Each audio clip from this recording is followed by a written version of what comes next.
Bonjour les amis, je suis Patience Augustine du groupe Agir sur soi, par soi. Aujourd'hui, je vais vous partager un peu le fruit de mes méditations. Ce sera une histoire en trois épisodes, je pense. Et aujourd'hui, c'est le premier épisode. Épisode numéro 1. Fini le temps des chenilles. Alors, nous sommes nombreux en ce moment à penser que le problème, c'est le virus, l'épidémie ou la pandémie, peu importe comment on l'appelle. Une bonne partie, sinon presque tous, continuent à s'occuper d'une façon ou d'une autre pour tuer le temps en attendant que ça passe. Il y a un dicton qui dit: quand le sage montre la lune, l'idiot regarde le doigt. Nous comportons-nous en ce moment comme l'idiot ou nous comportons-nous comme le sage?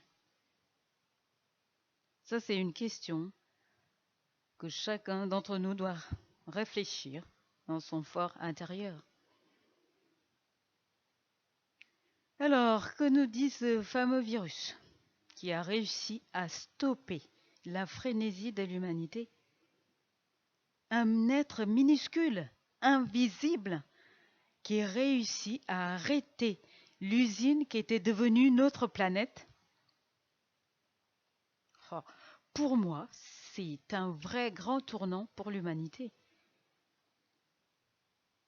Un temps propice au dépouillement, à l'abandon de tout l'ancien, de tous les faux semblants, les apparences, les conditionnements en nous-mêmes, ce qui aura des répercussions autour de nous, bien sûr.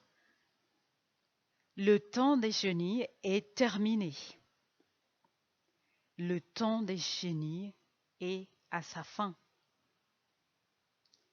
Nous savons tous ce que font les chenilles, les amis. Si vous les avez déjà observées,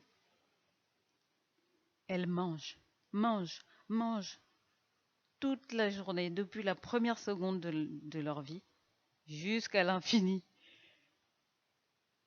Elles mangent et elles grossissent. Toute l'énergie est concentrée sur la recherche de la nourriture. Certaines chenilles savent que leur but est de devenir des papillons. Elles travaillent dans ce sens et attendent le moment propice. Mais d'autres n'en savent rien du tout. Elles continuent de manger et de grossir. Et que font les humains de notre époque?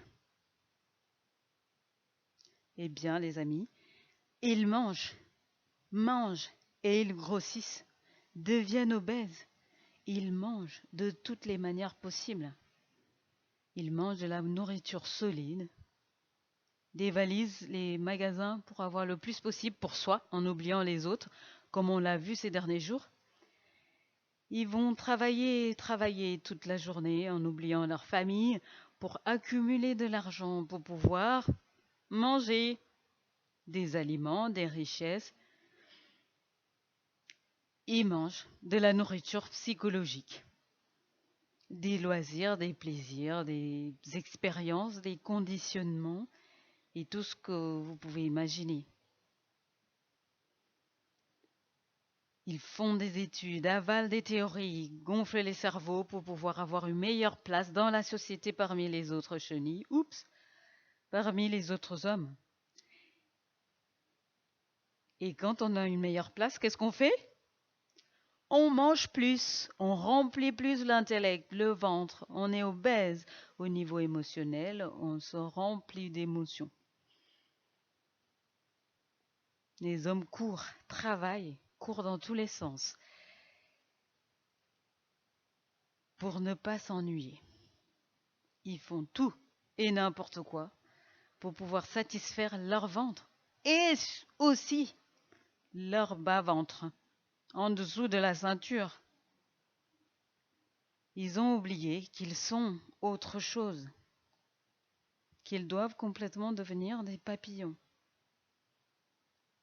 L'humanité, les hommes, ont trop joué à la chenille qui croit qu'elle est là juste pour manger et grossir, puis mourir. Il est temps de se poser des bonnes questions, les amis.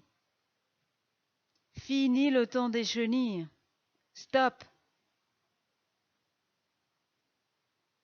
Il est temps de savoir pourquoi l'homme est sur cette terre. Il est temps de savoir qui nous sommes vraiment. Et il est temps de réveiller notre vraie nature.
La suite au prochain épisode.